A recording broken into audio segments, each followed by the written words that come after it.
Ngayon, alam mo na ang limang haligi. Una, dignidad ng pag-iisa, ang kalayaan na hindi takot na mag-isa. Ikalawa, hangganan, ang pagkakaiba ng bisita at hari.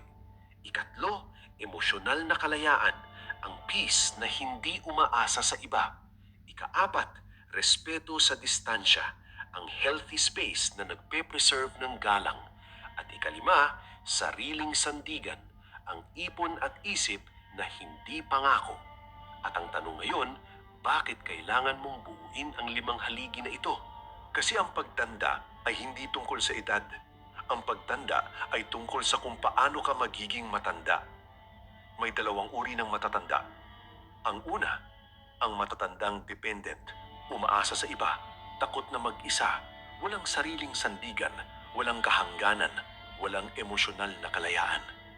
At ang buhay ng taong yan, puno ng pagsisisi, puno ng hinanakit, puno ng pakiramdam na wala siyang kontrol.